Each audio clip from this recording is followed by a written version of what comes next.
Chers amis, bonsoir. J'ai intitulé cette conférence Comment vos pensées creusent nos tombes, à la suite de la consultation d'un patient ce matin de 84 ans. 84 ans, il dit, docteur, voilà, qu'est-ce qu'il me reste? Il pensait qu'à sa mort, quand le cœur va s'arrêter, qu'est-ce qu'il doit faire? Je dis, arrêtez de penser à la mort ainsi, allez danser, allez étudier les lois de la nature. Lui, il lit des romans policiers et puis il vient parler de la mort. Je dis, voyez, vos pensées creusent votre tombe. Hein? Avec la musique de marche funèbre. Voilà. Je vais vous passer quand même, pour passer cette phase, un petit séquence de Louise de Funès. Et là, je vous ai fait une super film, une super vidéo, hein, vraiment sur les pensées et comment les pensées agissent dans l'univers, hein, par ce champ électromagnétique. C'est pas vraiment de la fabulation, c'est des notions scientifiques, chers amis.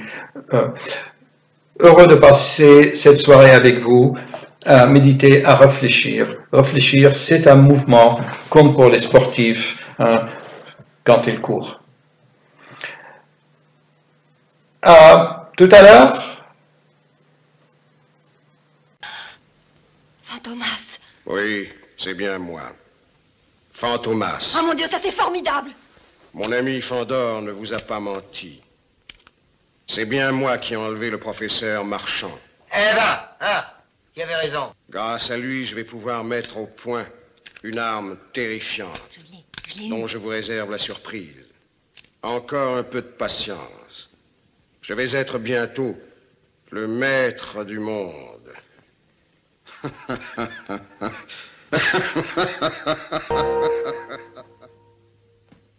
J'espère que vous vous plaisez chez moi, mes amis. Oui, j'ai fait construire ma demeure sur le versant immergé d'un volcan, à l'emplacement d'une cité détruite. Je pense que votre nature romanesque sera comblée, ma chère Hélène.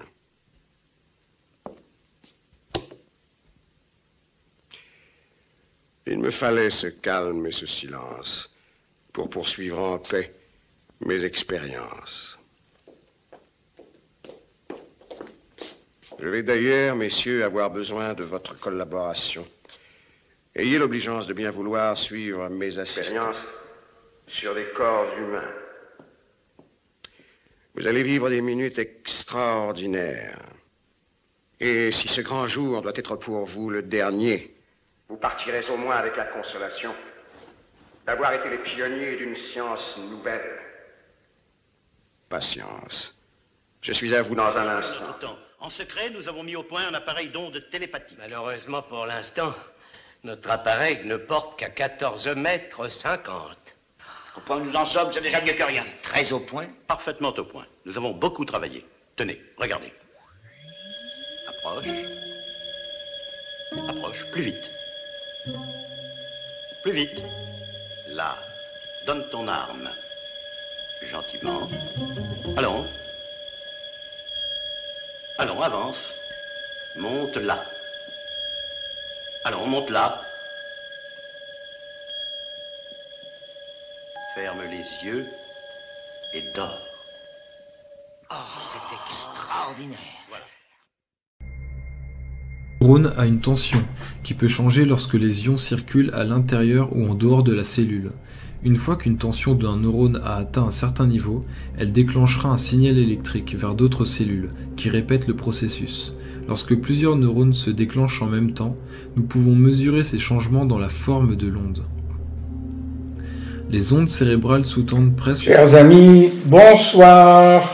Je vais mettre la caméra pour qu'on se voit avec ce logiciel. Voilà. J'agrandis un peu. Voilà, je vous souhaite à tous une bonne année, joyeuse fête.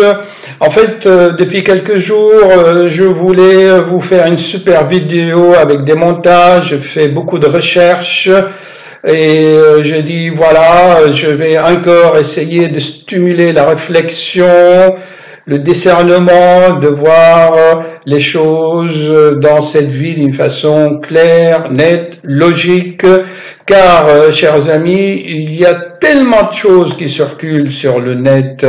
On peut faire passer des idées de toutes sortes avec des photos, des films, des livres.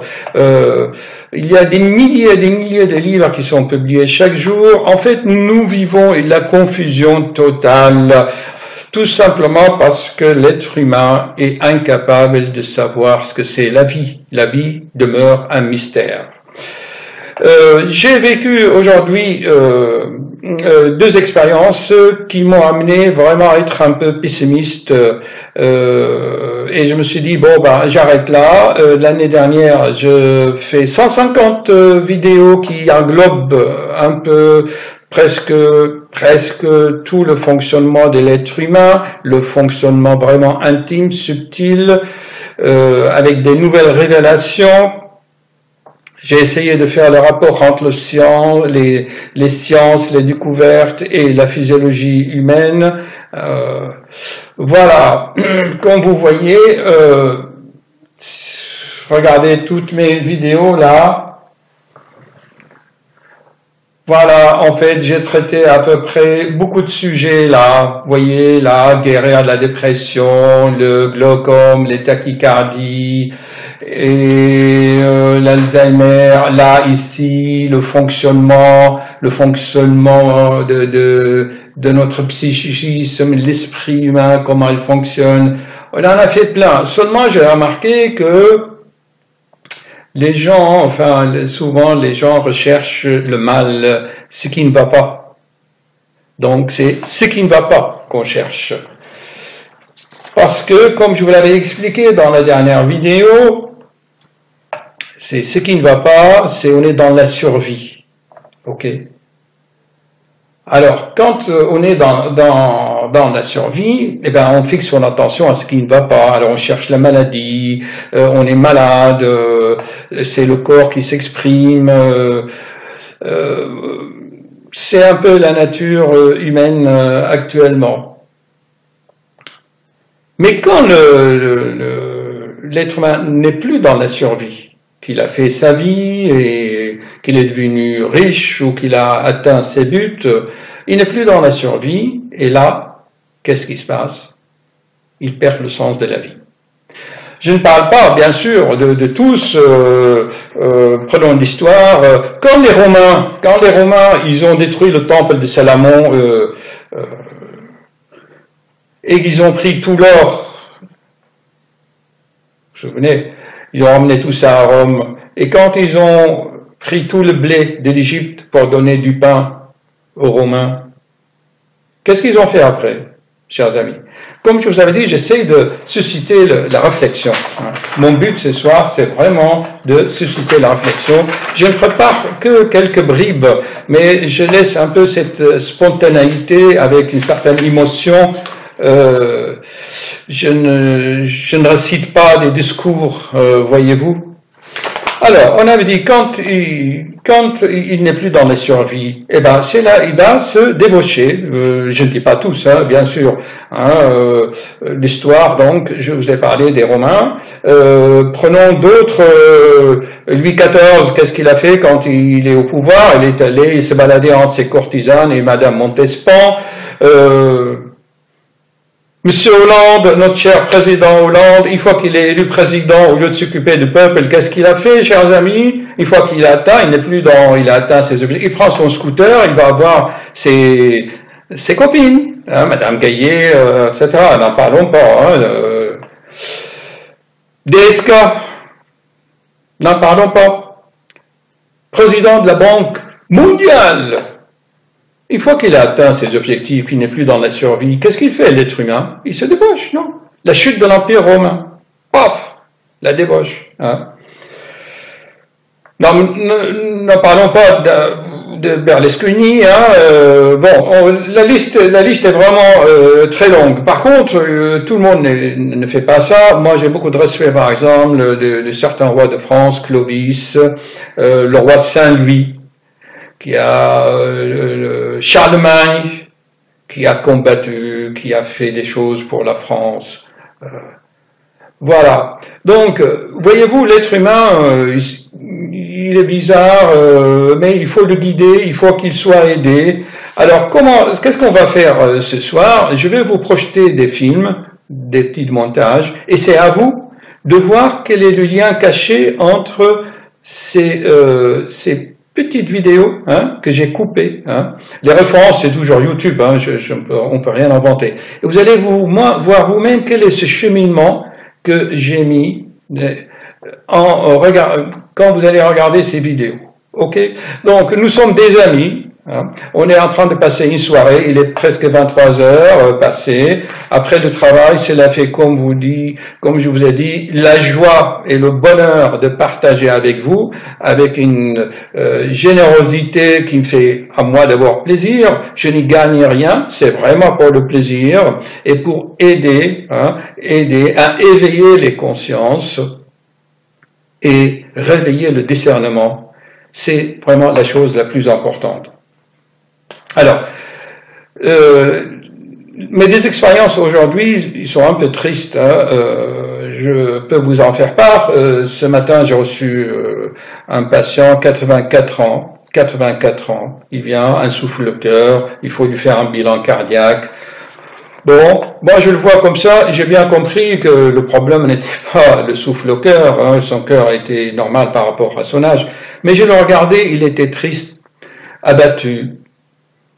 Il n'a plus envie de vivre. Elle m'a dit, docteur, vous voyez, à Noël, je me suis rendu compte que j'ai 84 ans. Qu'est-ce que je fais de ma vie? C'est quoi la vie? Pourquoi on est sur Terre? Il cherchait un sens à sa vie. Mais bon, il était là. Docteur, qu'est-ce qu'on fait? On vit.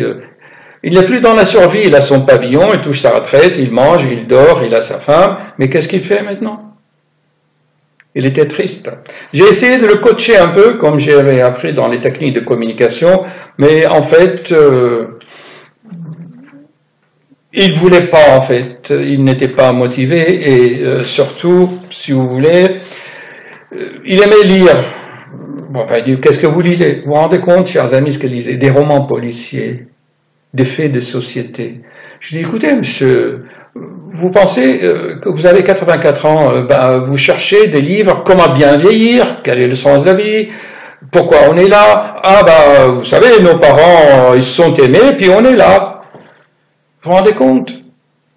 Par contre, d'autres extrémités, quand j'ai vu ça, je dis, oh là là, j'ai claqué la porte de mon cabinet, je suis allé à Paris, au quartier latin. Vous savez, au quartier latin, j'aime beaucoup, il y a un triangle entre le boulevard Saint-Germain, rue de Bussy, et rue de la Seine. Il y a un triangle magnifique où il y a des petits bistrots, des petits cafés.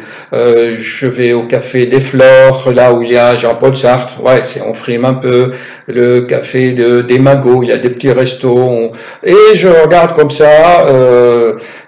J'écoute un peu les gens, vous savez. Et en fait, les cafés parisiens, c'est un véritable laboratoire, un vaste laboratoire pour analyser et comprendre les êtres humains et écrire. D'ailleurs, les grands écrivains allaient dans le café et ils avaient une grande inspiration, parce que les êtres là, ils vous transmettent leur magnétisme et vous êtes vraiment inspiré. Alors, à l'opposé, j'ai entendu à côté de moi, à côté de la table, deux jeunes étudiantes.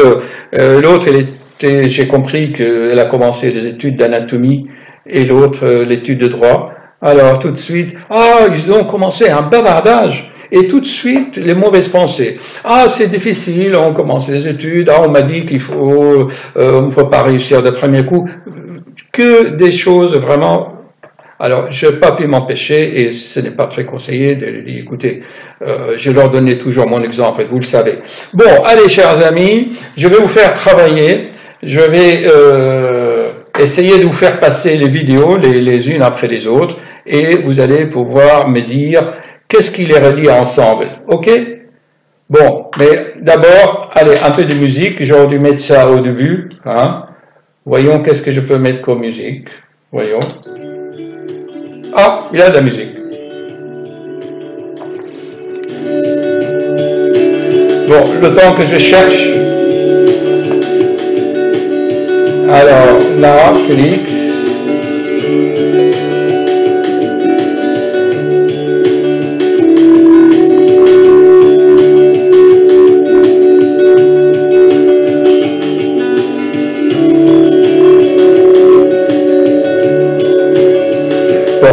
arrêter la musique maintenant. Voilà. Alors, je vais vous passer la première vidéo, ok? Une arme terrifiante, dont je vous réserve la surprise. Encore un peu de patience. Je vais être bientôt le maître du monde. Voyez?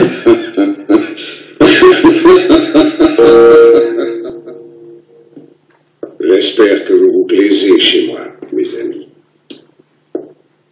Oui, j'ai fait construire ma demeure sur le versant immergé d'un volcan, à l'emplacement d'une cité détruite.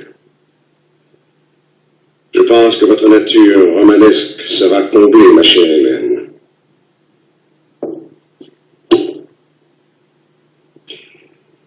Il me fallait ce calme et ce silence. Toujours le calme. Mes expériences. Les expériences.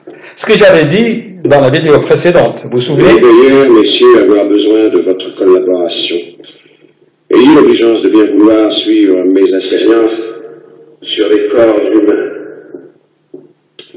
Vous allez vivre des minutes extraordinaires. Et si ce grand jour doit être pour vous le dernier, vous partirez au moins avec la consolation. Et ils vont s'en sortir. Vous voyez déjà, j'avais 12-14 ans quand j'ai regardé ces films, et cette scène m'est toujours restée en mémoire. Cette scène. Malheureusement pour l'instant, notre appareil ne porte qu'à 14 mètres 50. C'est un appareil de télépathie. Nous sommes rien. Très au point, parfaitement au point. Nous avons beaucoup travaillé. Tenez, regardez. C'est l'appareil de télépathie Approche plus vite. pour agir sur le cerveau des autres. Plus vite. Vous voyez? Là. Donne ton arme. Vous voyez l'appareil de télépathie? Gentiment. Allons. Allons, avance. Monte là. Allons, monte là. C'est extraordinaire, hein? Ferme les yeux et donne. Oh, c'est Voilà. extraordinaire. Voilà. Alors maintenant, la deuxième vidéo. Donc vous avez compris ce que c'est l'idée, cette image. Neurone a une tension qui peut changer lorsque les ions circulent à l'intérieur ou en dehors de la cellule. Une fois qu'une tension d'un neurone a atteint un certain niveau, elle déclenchera un signal électrique vers d'autres cellules qui répètent le processus. Lorsque plusieurs neurones se déclenchent en même temps, nous pouvons mesurer ces changements dans la forme de l'onde.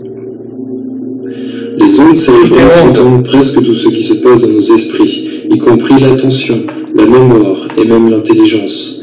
Comme ils oscillent sur des fréquences différentes, elles sont classées dans des groupes comme alpha, θ et gamma. Chacune est associée à une tâche différente. Les ondes cérébrales permettent au méninge d'accorder des fréquences correspondantes à leur tâche particulière, tout en ignorant les signaux non pertinents. Ce processus est... Donc, voyez-vous, donc l'activité cérébrale, je l'ai souvent expliqué l'année dernière dans mes 150 vidéos. En fait, chaque vidéo, je répétais un peu tous ces principes, les lois de la nature. Et chaque vidéo, en fait, c'est comme à la manière de fractal. Chacune de mes vidéos, presque si on regarde bien, contient les principes de toutes les vidéos. J'ai exprès caché un peu ce style. Donc, vous allez me dire, mais quel rapport entre les deux vidéos? Vous voyez? Donc, moi, à 14 ans, j'avais retenu l'idée de film de Fantomas, comment on peut agir sur le cerveau des autres, et je me suis dit, un jour, ça viendra où on peut concentrer ces ondes dans une sorte de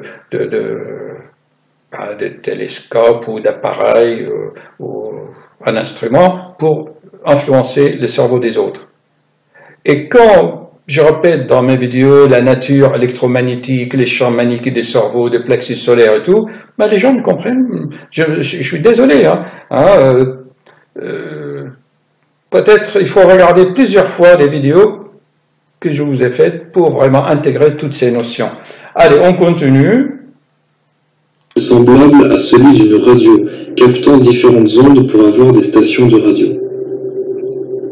Le transfert d'informations entre les neurones devient optimal lorsque les activités sont synchronisées. C'est la raison pour laquelle nous faisons l'expérience de dissonance cognitive, la frustration causée par le fait d'avoir simultanément des idées contradictoires. Donc, voyez-vous, là, la notion de dissonance cognitive, il l'explique, désynchronisation entre les deux hémisphères ou désynchronisation de fonctionnement neuronal. Certes, ça existe, mais le cerveau subit aussi des vibrations cosmiques. Et ça, on va le voir dans d'autres vidéos. Notre cerveau est extrêmement sensible. Souvenez-vous, dans ma vidéo numéro 132, où j'explique l'effet du champ magnétique dans les laboratoires de neurosciences pour guérir les maladies genre Alzheimer, par exemple. Donc notre cerveau fabrique des ondes électromagnétiques. Il rentre aussi en résonance inductive avec d'autres champs. Alors, on dit bipolaire, schizophrène. C'est que parce qu'actuellement, il y a tellement de vibrations, de formes pensées, des autres, des désincarnés, ou si vous voulez, on appelle ça les centrales de formes pensées qui agissent sur les cerveaux, surtout des enfants et les gens qui se sont drogués, n'est-ce pas? Ils sont plus sensibles. Donc, je répète, les drogues, notamment le cannabis, dans presque 10% des cas, vous rend sensible à la réception de ces oscillations. Ok, on continue.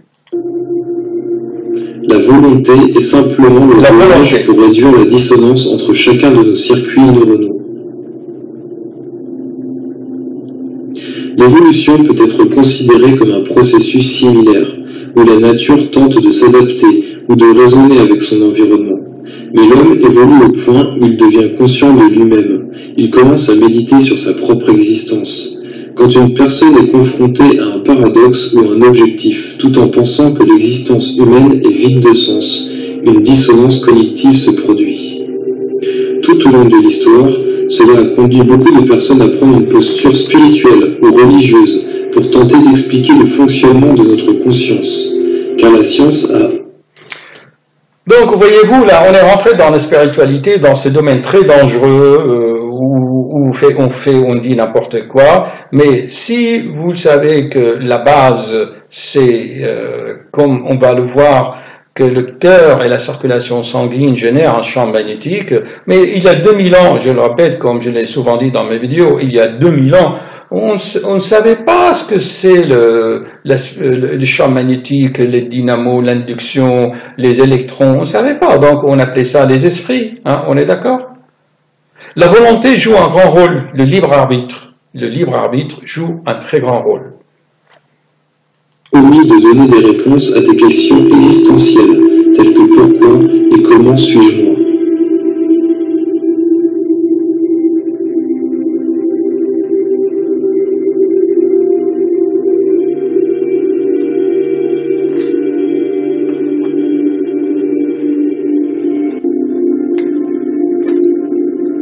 Qui définissent physiquement notre système de croyances ne sont pas fortement développées ou actives, alors que notre conscience, qui est l'unité de tous les circuits séparés et actifs à ce moment, peuvent se séparer principalement de l'activité de nos neurones mémoire. Tout comme quand nous expérimentons la faim. Notre conscience se complète. Là, voyez-vous, là, cet auteur, il explique que la conscience est dans le cerveau. Mais le plus grand cardiologue éminent, et là j'avais fait une vidéo là où un cardiologue réanimateur l'explique très bien, que même je vous avais montré là le savant Nassim Haramein, je vais vous montrer des vidéos de lui, la conscience, il est dans le plexus solaire et il est en contact avec la conscience cosmique, avec la conscience collective. Le cerveau ne sécrète pas la conscience comme le foie sécrète la bile. Là, par exemple, vous voyez, avec de telles images, on peut vous faire passer des idées. On est toujours renfermé dans la boîte crânienne, on ne sort pas. Nous alors principalement d'interaction neuronale, allez, vous montre ici les ondes, et essayez quoi. Fantomas. Ce n'est pas le résultat d'un noyau neuronal du soi, donnant des commandes vers différentes zones cérébrales. Toutes les différentes parties du cerveau deviennent actives et inactives et interagissent sans ce noyau. tout comme les pixels d'un écran. L'activité neuronale du cerveau résonne de manière plus cohérente lorsqu'il n'y a aucune dissonance entre ces nouvelles régions cérébrales avancées et les plus anciennes, plus primitives. Ce qu'on appelle traditionnellement tendance égoïste est seulement une interprétation étroite du comportement égoïste, dans lequel les caractéristiques humaines sont perçues à travers le paradigme imparfait de l'identité, plutôt que par un point de vue scientifique sur ce que nous sommes, c'est-à-dire une expression momentanée d'une unité en constante évolution et sans... Vous avez vu ce qu'il dit à méditer. Je vais vous passer une autre vidéo là. Hein. Alors, l'autre vidéo, tenez, par exemple, je vais vous mettre, on a parlé des champs magnétiques, hein, ok? Voilà. Donc nous allons faire les séances de stimulation par TDCS. Donc il s'agit d'une stimulation électrique de basse intensité qui se fait au moyen d'un casque, voyez, avec une batterie et des électrodes qu'on va placer sur différentes régions cérébrales. En ce qui vous concerne, ce sera les régions temporales. Il y a deux électrodes, une anode et une cathode, qu'on humidifie au sérum physiologique. Donc on pose les électrodes en région temporale, des régions particulièrement touchées au stade précoce de la maladie d'Alzheimer. On va utiliser que deux électrodes, une anode et une cathode. Les autres électrodes sont utilisées dans d'autres protocoles ou éventuellement quand on veut un tracé encéphalographique, ce qui n'est pas le cas dans le protocole. La séance de stimulation va démarrer, elle va durer une vingtaine de minutes. Au niveau temporal, le courant rentre par l'anode, les régions en rouge, et sort par la cathode, les régions en bleu. C'est un courant électrique de basse intensité, hein, donc de l'ordre de 2 mA. L'idée étant de moduler l'excitabilité des zones cérébrales, en particulier celles qui sont le plus touchées au stade initial de la maladie d'Alzheimer. Il y a des études, notamment sur de petites populations de cas qui montrent l'efficacité dans la maladie d'Alzheimer, mais également des études qui montrent un effet, y compris pour améliorer l'apprentissage chez les personnes saines, et également dans les modèles animaux, notamment de souris. L'idée, c'est d'avoir un effet pérenne de cette technique, et c'est pour ça que dans ce protocole, on va utiliser une vingtaine de séances de simulation, mais qui ont déjà été faites dans la littérature et qui montrent qu'il n'y a pas de problème, notamment de tolérance ou d'acceptabilité pour les patients. Brigitte, ça va? Oui, ça a picoté, mais là c'est le bonnet maintenant qui me chauffe un petit peu. Mais les effets indésirables les plus souvent relatés sont les sensations de picotement pendant la séance. Après, il n'y a pas d'effet indésirable majeur recensé dans la littérature. J'ai pas eu de douleur.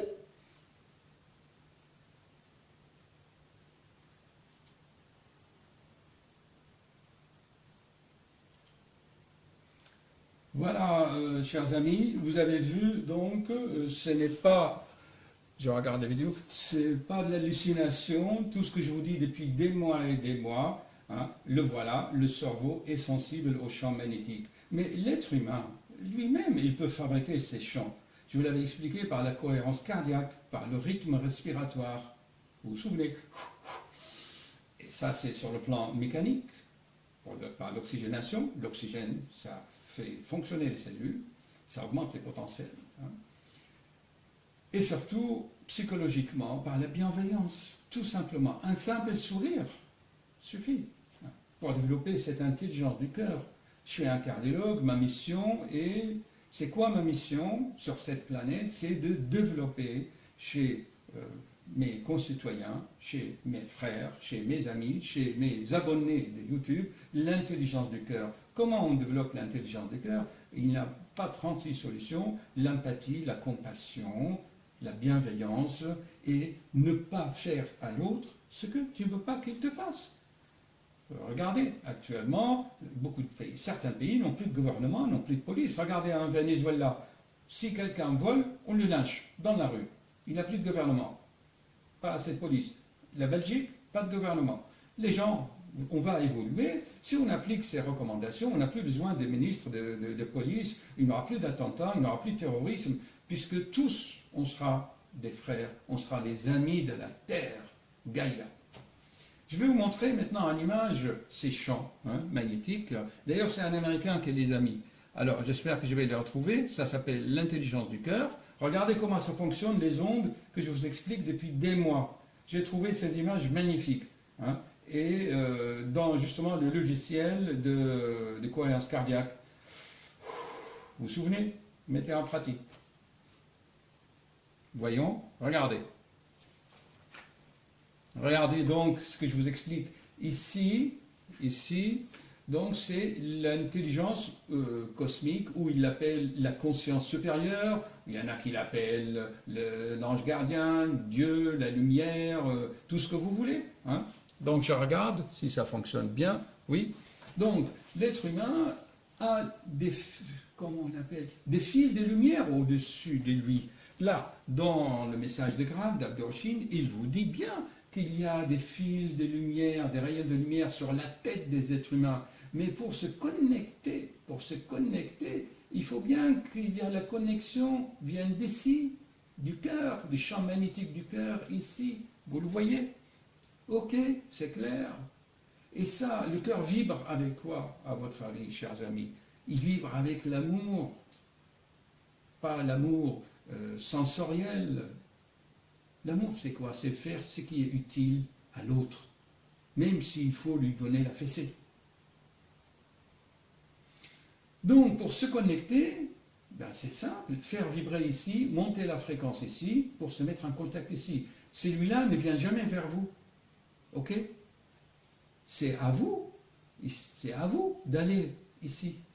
Celui qui dit oui, mais il n'y a personne qui est revenu de là-haut. Mais pourquoi vous voulez qu'ils viennent? Ceux qui sont partis, ils sont très bien ici. Ce n'est pas à eux de revenir. C'est à toi d'aller te connecter. Hein? Et tu ne peux te connecter que par la pureté du cœur. Ayez le cœur pur. Les pensées pures, ça veut dire les pensées sans stimulation sensorielle, de plaisir, de joie maligne. Et voilà comment ça fonctionne. Je vais essayer de le faire partir, vous voyez. Information to the mind and brain, which in most cases we only use a small percentage of, because our ego choices overrides the intuitive suggestion. Access to our heart's intuition varies among people, yet we all have it. As we learn to slow down our mind and attune to our deeper heart feelings, our natural intuitive connection can occur. Intuition is like energetic gold. Intuitive insights often unfold more understanding of ourselves, others, issues, and life than years of accumulated knowledge. That's why the state of coherence is rapidly gaining interest. In this state, more and more people are... Bon, je préfère que vous écoutiez juste les paroles, parce que je pense que la musique, on aura des droits d'auteur. Je vais la remettre quand même un peu, tant pis. Voilà.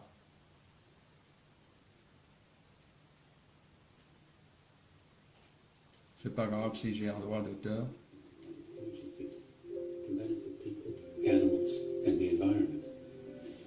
A growing body of scientific evidence suggests that when there is coherent group cooperation, it results in increased flow, effectiveness, and the potential for higher outcomes. It seems as though the group participants are not only in sync, but are communicating on an unseen, energetic level. Our personal coherence can benefit our families, co-workers, friends, pets, and more, simply by our presence. From our research, we know that heart coherence is not an idle state. It reaches out, it influences and supports others in many beneficial ways.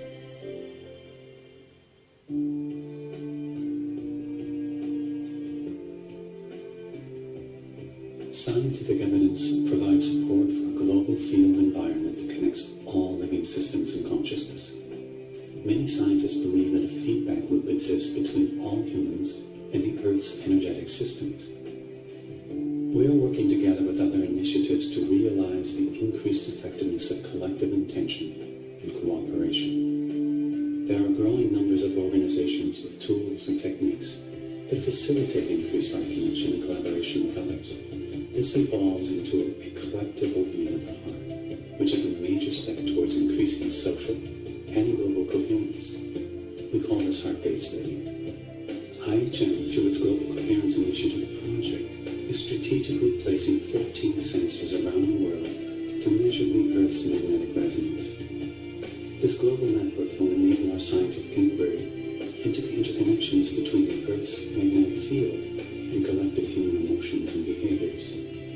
Science has shown that the Earth's magnetic field affects humans in profound ways, but our intention is to study how humans, as a collective, affect the Earth's magnetic field environment.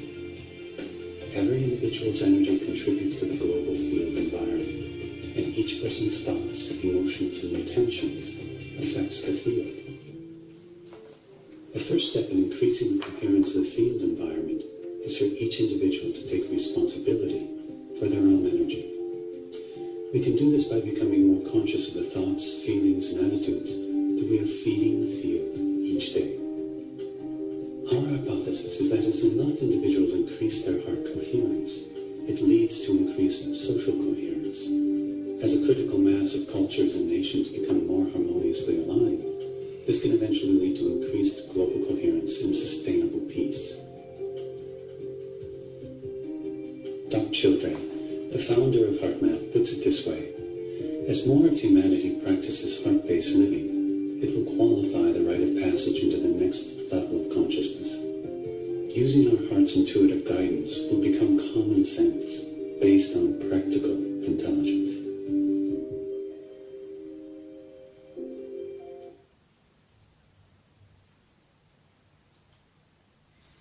Voilà, chers amis, le boucle est bouclé. Il y a 2000 ans, il y a un messager divin qui a dit « Gardez votre huile, c'est-à-dire gardez votre énergie et attendez la fête », c'est-à-dire la fête qui va se passer, qui se passe actuellement depuis 2012.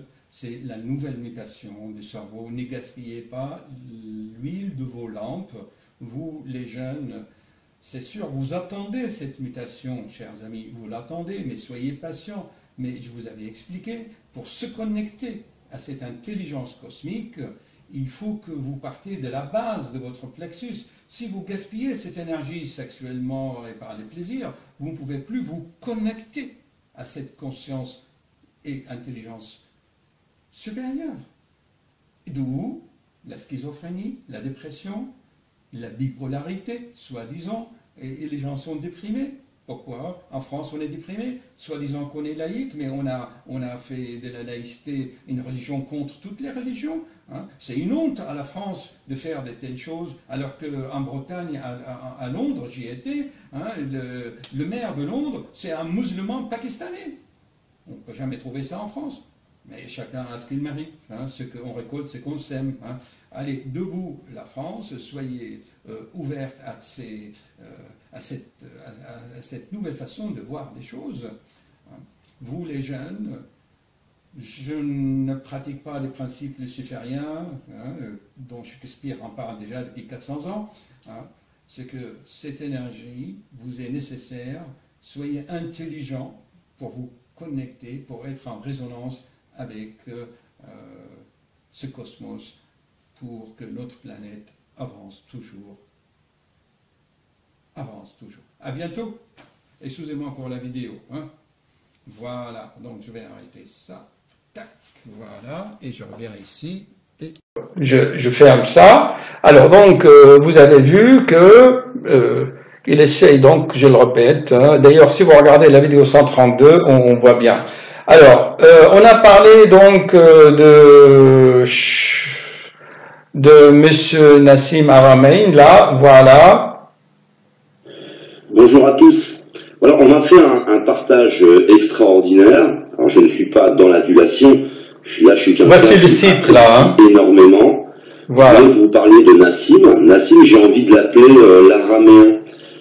En fait, ça n'a rien à voir. Le nom, vous savez, comme méfiez-vous des noms. C'est un savant. C'est l'Einstein des temps modernes. C'est l'Einstein des temps modernes. Il ne le prononce pas dans cette conférence, mais bien sûr, on se moque de lui comme Einstein. Regardez.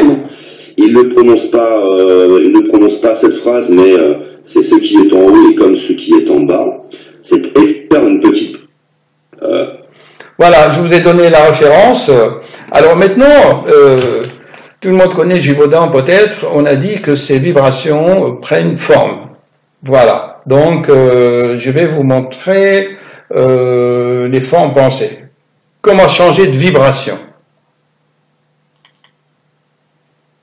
Sinon, est-ce que vous pouvez nous dire qu'est-ce qu'on pourrait faire au quotidien pour... parce que vous nous dites c'est à nous de nous ouvrir pour permettre ce changement de conscience. Regarde, notez bien la référence. Nous, il y a un certain lâcher-prise à faire apparemment à l'intérieur pour permettre à de nouvelles valeurs, une nouvelle ère de prendre place sur cette terre. Tout à fait.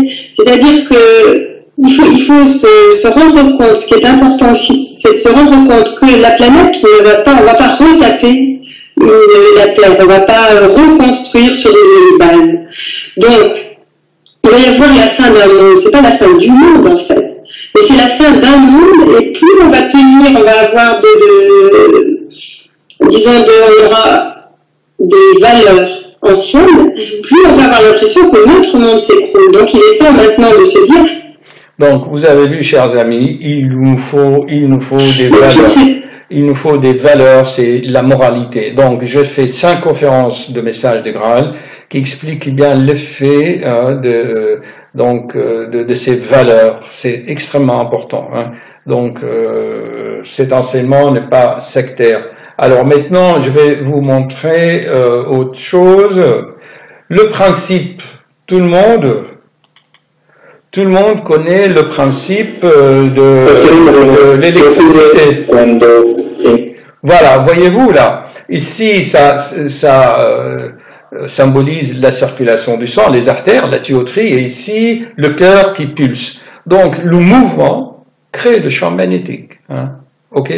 Donc la vie, c'est le mouvement. Je l'avais tellement expliqué dans mes vidéos. Juste une petite expérience, vous voyez. Hop, regardez le fait du magnétisme. En el centro del solenoide colocamos un metal ferromagnético, puede ser hierro o acero, y prendemos o dejamos el paso de corriente eléctrica.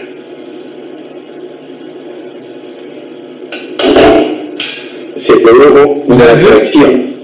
Il va puede ser en este caso hacia el polo norte. Le champ magnétique peut déplacer des montagnes. Hein. Attention, regardez le champ, regardez. Voilà, ça bouge. Donc, le champ magnétique, c'est un champ extrêmement puissant. Hein, d'accord? Qu'est-ce que je peux vous montrer encore? Donc, je vous avais dit que dans toutes mes vidéos, j'expliquais beaucoup ce champ. Alors, regardez maintenant, je vous ai trouvé une autre vidéo là. The organs in our bodies generate their own specific fields. One organ in particular seems to generate significant fields which affect the entire body. The heart is the emperor. The heart is constantly emitting sound, pressure waves, heat, light, electrical. Combien de fois je l'ai expliqué dans mes vidéos? Magnetic signals.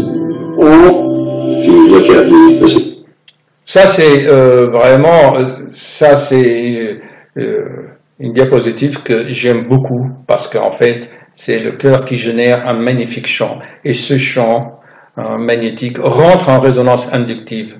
Alors la notion de résonance inductive, je vous l'expliquerai dans d'autres vidéos. En fait la résonance inductive magnétique c'est quoi? C'est que, eh bien c'est votre téléphone mobile, hein. Dans votre téléphone, il y a des circuits qui rentrent en résonance avec l'émetteur, avec l'opérateur. Donc, quand les deux sont en résonance, vous captez la parole de l'un à l'autre. Quand deux téléphones entrent en contact. Enfin, ce sont des principes d'électricité très connus, hein, quand même. Hein. Donc, on continue, si vous voulez, cette soirée, chers amis, une soirée instructive. Magnetic field, as a carrier wave, the heart has its own intrinsic nervous system, which can sense, feel, remember, and...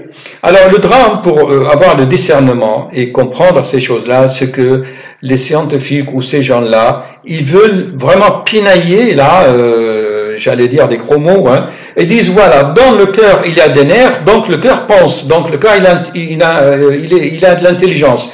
Mais l'intelligence n'est pas liée aux neurones dans le cœur, l'intelligence du cœur. Hein. C'est le cœur fournit la force des champs magnétiques. Mais le véritable noyau se trouve dans le plexus solaire. Alors, quelle différence qu'il soit dans le cœur ou dans le plexus solaire? Eh bien, ça a des conséquences plus tard que je vais vous expliquer. Déjà, on sait que quand on fait une transplantation cardiaque, l'esprit de donneur ne se transmet pas à l'esprit de receveur. Et ça, vous ne le trouvez pas, ça, dans des vidéos ni dans des conférences, on ne vous l'explique pas. C'est une question de raisonnement logique. Si l'esprit, d'après ce monsieur dit, se trouvait dans le cœur, ok, et ben quand on va transplanter ce cœur à une autre personne, eh bien la personne est censée changer d'esprit. Or, ce n'est pas le cas.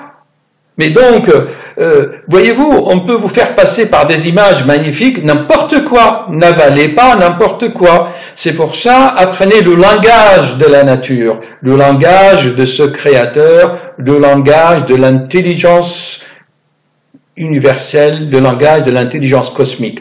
Je vais vous montrer là une vidéo d'Einstein, et Einstein avec Nassim Haramein, je pense vraiment c'est les deux grandes personnes, en passant par Tesla et les autres, hein, parce que Tesla aussi c'était un grand savant. C'est vraiment quelques savants qui ont changé l'humanité. Hein. Donc on est d'accord, ce n'est pas, l'esprit ne se trouve pas dans le cœur, ni il n'y a pas de cerveau dans le cœur. Pourquoi? Ben, un simple raisonnement logique et basique. Hein.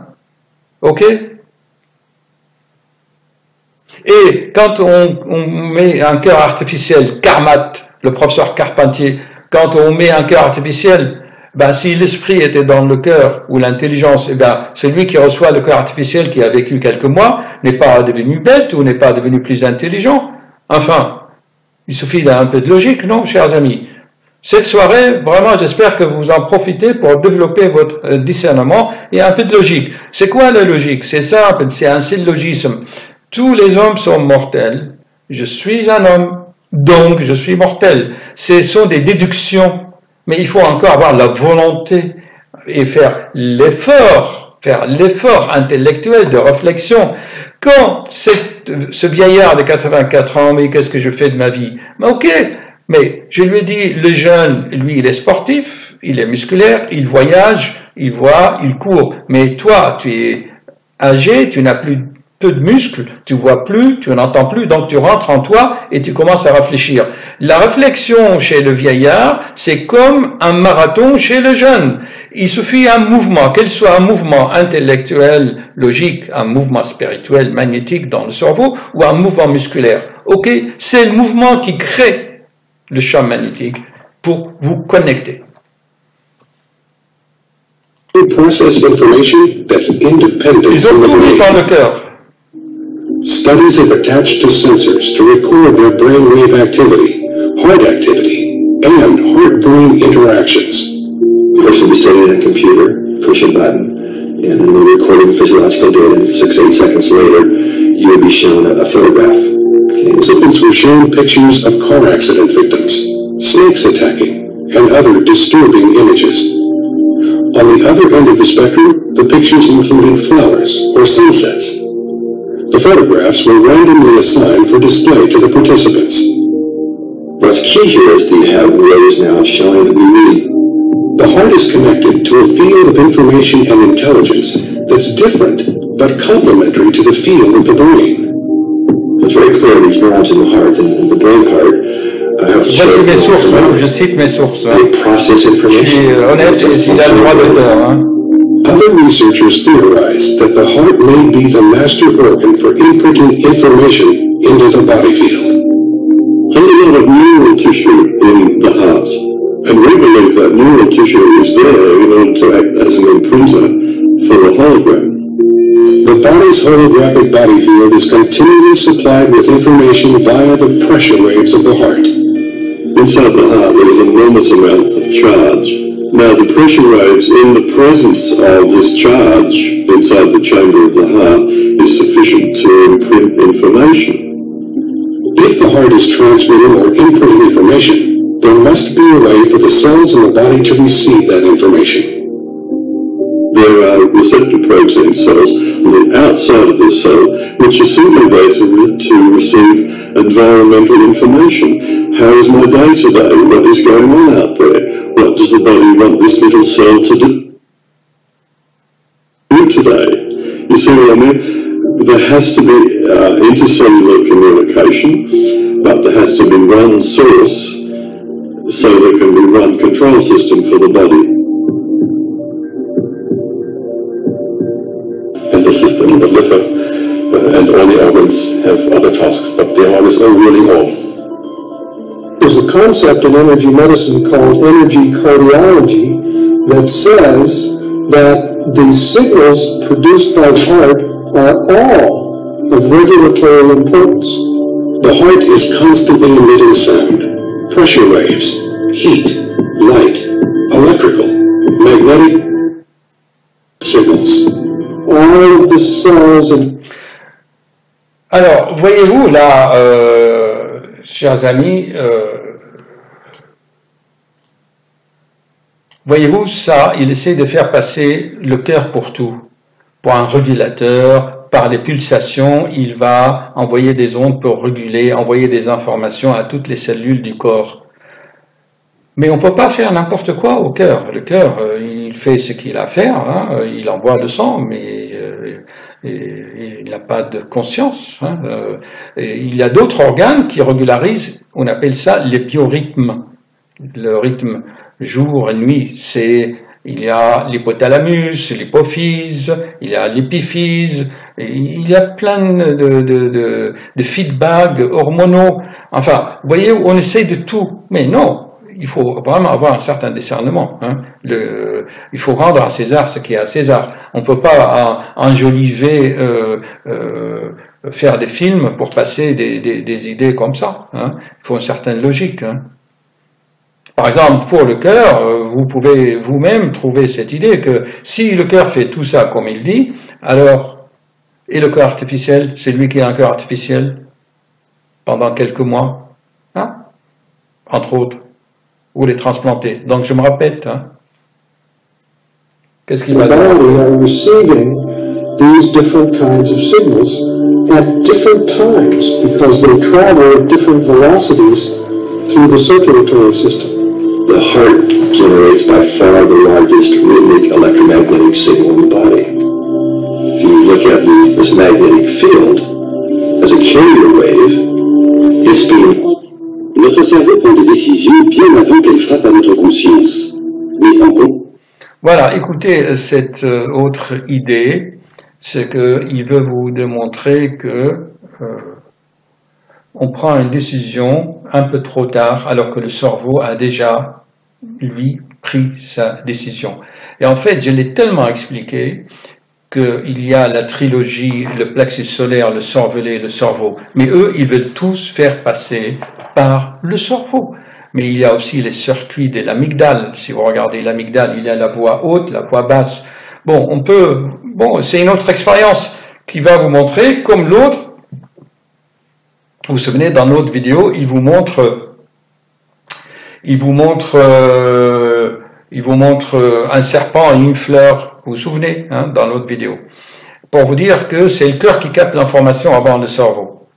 En fait, là, il y a d'autres mécanismes franchement plus complexes, mais en fait, c'est notre jeu qui est là, dans le plexus solaire, qui voit tout, qui capte le champ magnétique de tout. C'est une sorte d'impression qui imprime d'abord donc le plexus, ensuite le cervelet, ensuite le cerveau. C'est pour ça qu'il y a un retard de presque 10 millisecondes. Hein. Voilà, écoutez ce qu'il va dire. Combien de secondes exactement? C'est ce que John Dylan Haynes tente de déterminer. Dans son laboratoire de Berlin, il analyse les décisions humaines grâce à un tomographe à résonance magnétique. Les décisions. Dans chaque zone, les neurones sont activés, sur les décisions. La consommation d'oxygène augmente. Le tomographe permet de visualiser quelles zones s'activent et à quel moment. Comme toutes les personnes testées, Martha va devoir faire une chose très simple.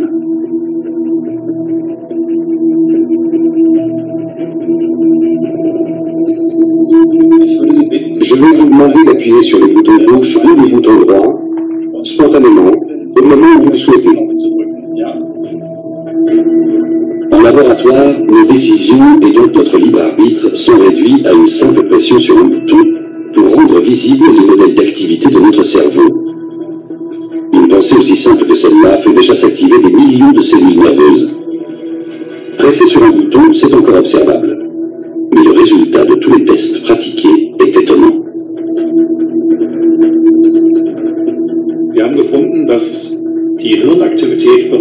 Nous avons découvert que l'activité cérébrale montre quel choix la personne va faire 7 à 10 secondes avant la décision consciente. Das heißt, es sieht so aus, als ob das Gehirn... Il semblerait donc que notre cerveau programme à l'avance la décision, et qu'au moment où soi-même on a le sentiment de décider, les jeux sont déjà faits. Dass zu dem Zeitpunkt das meiste... Donc, chers amis, ça, je l'ai tellement expliqué dans mes vidéos, la décision, la volonté ne vient pas des cerveaux. Vous voyez bien quand même les expériences. Et ça, c'est déjà expliqué dans le message du Graal d'Abdurrahim, hein, depuis 70 ans. Depuis 70 ans. C'est déjà expliqué. Hein. C'est de la médecine. Je ne fais pas de la publicité, je ne fais pas de prosélytisme, ça n'a rien avec Dieu, les démons, les anges, Jésus et les prophètes, c'est de la logique. C'est de la logique, tout simplement. Voyez-vous, il y a 70 ans, il y a quelqu'un qui écrit, et là, 70 ans après, grâce au scanner et à l'IRM, on confirme ce qui a été écrit il y a 70 ans. Enfin, bon, allez, si vous voulez, on continue la soirée, hein.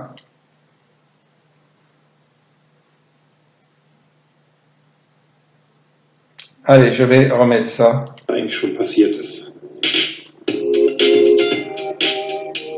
Au quotidien, nous ne remarquons pas tout ce que notre cerveau décide sans nous consulter, car notre conscience ne peut pas détecter les influences inconscientes. Elle peut tout au plus y opposer sa réflexion après coup.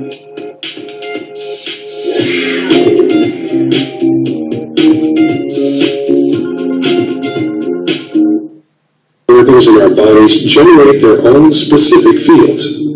One organ in particular. On a loupé la fin, on va voir la conclusion pratique de la prise de décision. Hein. Allez, je remets ça. De décider, les jeux sont déjà faits. Dass zu dem Zeitpunkt das meiste eigentlich schon passiert ist. Au quotidien, nous ne remarquons pas tout ce que notre cerveau décide sans nous consulter, car notre conscience ne peut pas détecter les influences inconscientes. Elle peut tout au plus y opposer sa réflexion après coup.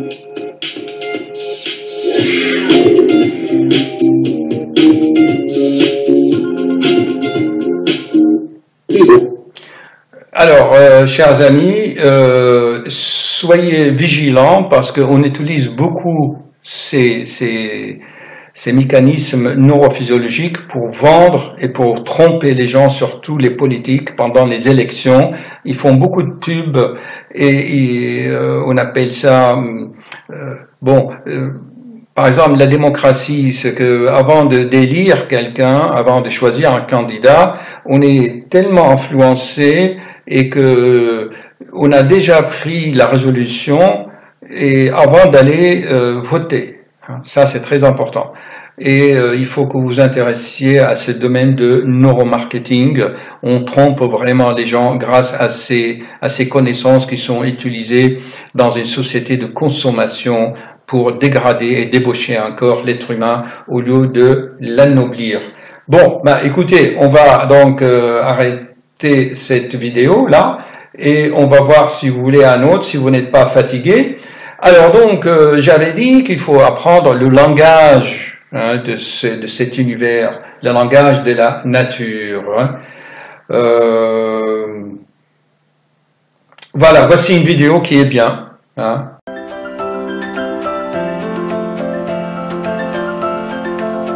Bon nombre d'imminents penseurs de l'histoire, tels que Pythagore, Kepler, Léonard de Vinci, Tesla et Einstein approchèrent le seuil du mystère.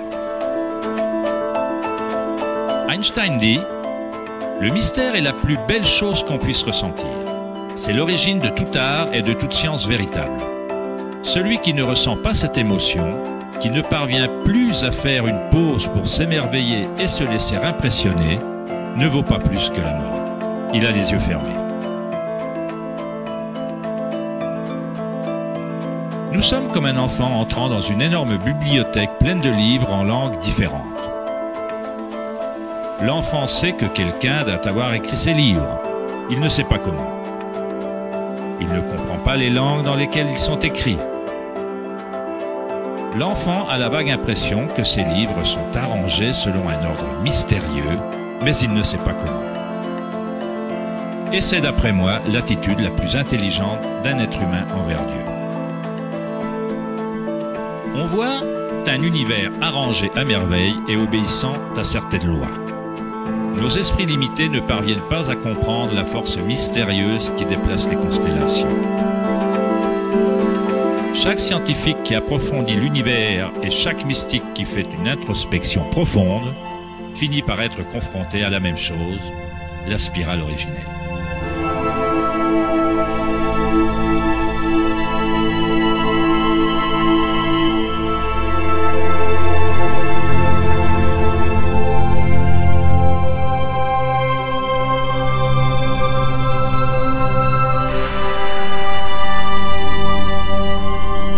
Vous en pensez? Vous avez lu quand même ce qu'il a dit Einstein et Nassim Haramein et Tesla et la plus grande savante de ce monde ont parlé de cette intelligence cosmique, de cette conscience. Ce que vous appeliez, que vous l'appeliez les lois de la nature, que vous l'appeliez Allah, Dieu, les anges, le Graal, tout ce que vous voulez, peu importe, ce qui importe, à mon sens, c'est comme un enfant qui est curieux, qui veut apprendre.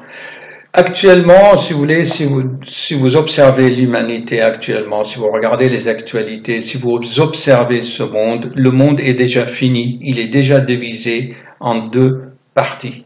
Si vous voulez, ceux qui veulent apprendre et ceux qui ne veulent pas apprendre.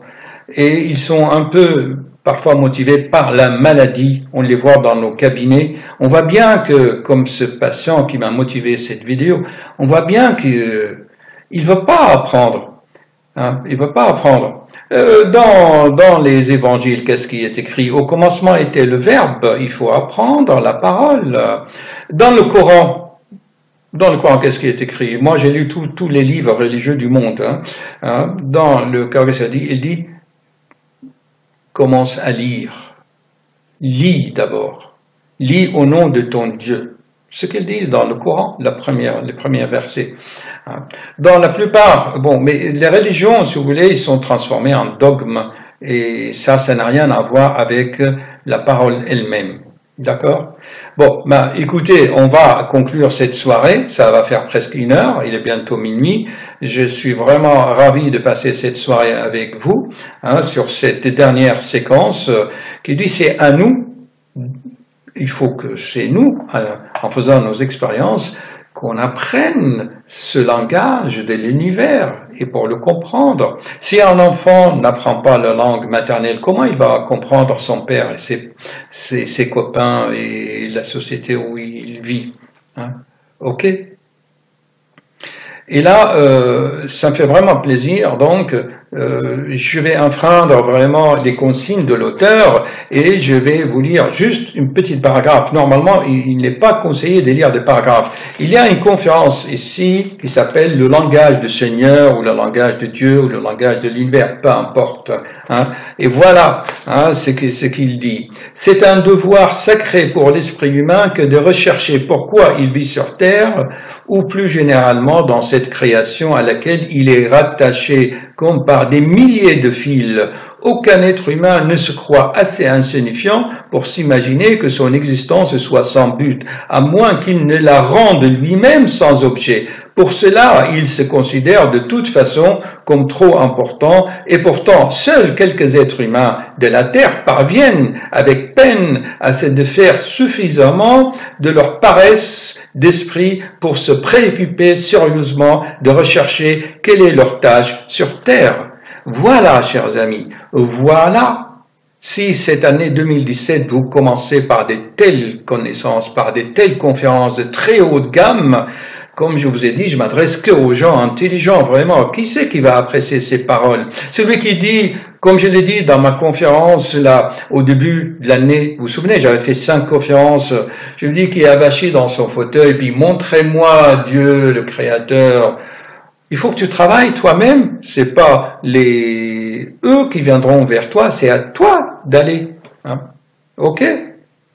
Si vous voulez continuer, vous trouvez ça sur le net, hein, cette conférence. Et alors cette conférence, donc, ça a été déjà, donc, j'avais dit, il y a plus de maintenant, je crois, ça a été écrit dans les années 1930, donc ça va faire, oui, quand même, plus de 70 ans, 80 ans. Hein. Vous voyez ce qu'il dit dans cette conférence? Il dit beaucoup de choses, et là, il dit, par exemple, vous voyez, regardez ce qu'il dit. Représentez-vous, par exemple, un enfant sur Terre qui ne peut comprendre son père ou sa mère parce qu'il n'a jamais appris le langage qui lui parle. Que pourra-t-il bien advenir d'un tel enfant?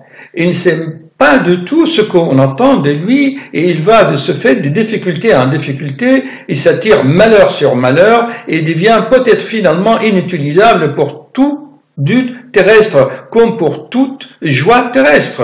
Chaque enfant ne doit-il pas apprendre seul et par lui-même le langage de ses parents s'il veut arriver à quelque chose? Personne ne peut lui éviter cette peine. Sinon, il ne pourrait jamais s'y retrouver, ni mûrirait jamais. Il ne pourrait jamais œuvrer sur terre, mais il resterait au contraire une entrave, un fardeau pour les autres et devrait finalement être mis à l'écart afin qu'il ne porte pas préjudice. Mais voilà, tous ceux qui profitent du système des allocations, ils font des enfants, ils touchent les allocs, ils profitent, ils font rien, ils sont une charge à la société. Il y a une fois un homme d'affaires qui m'a dit, vous savez docteur, nous, on travaille, les classes moyennes et les autres, on est 10%, on tire la charrette de toute la France. 10%, chers amis. 10%, et les autres sont à la charge de la société. Hein. Voyez-vous, les maladies, il l'explique très bien. Hein. Ok? Bon, ben, chers amis, on va terminer, si vous voulez, en musique. Je vais essayer de vous mettre la musique pour finir tranquillement, si j'y arrive. Hein. Voilà. Est-ce que j'ai quelque chose à vous montrer? Oui, tiens. Par exemple, sur les formes pensées, que les pensées prennent forme. Tiens.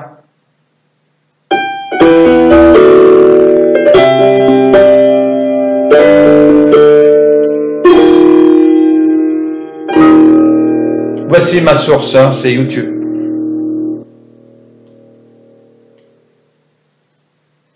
Il suffit de montrer, de toucher une de nos histoires, une de nos formes pensées, qui sont reliées toujours à la même énergie, pour qu'on puisse déconnecter toutes les autres. C'est-à-dire que vous touchez les cartes et puis le château de cartes s'écroule. Et à ce moment-là, on va arrêter d'alimenter nos formes pensées qui vont, comme la blessure est trouvée, qui vont finir par s'étioler d'elles-mêmes et par arrêter de nous fournir de l'énergie, de nous demander de l'énergie. Parce qu'une forme pensée, ça demande de l'énergie, ça demande de la présence, même si on ne la connaît pas. Elle nous prend de l'énergie, c'est comme un enfant, ça a besoin de l'énergie du parent qui l'a créé. Et donc ça en fait partie. Et puis il y avait aussi... Donc, vous avez vu, je vois dans mon cabinet que j'ai des gens qui viennent me dire, docteur, je suis fatigué le matin. Ils n'ont plus de tension ou ils ont trop de tension. Les pensées, produire les oscillations dans le cerveau, ça prend de l'énergie, chers amis. Chers amis, ça prend de l'énergie. Ok. J'ai expliqué tout ça dans 150 vidéos. Et chaque vidéo résume les autres. Bon. Ben, écoutez, bonne soirée. Vraiment, je suis ravi d'avoir passé 1 heure avec vous. Au revoir. Alors.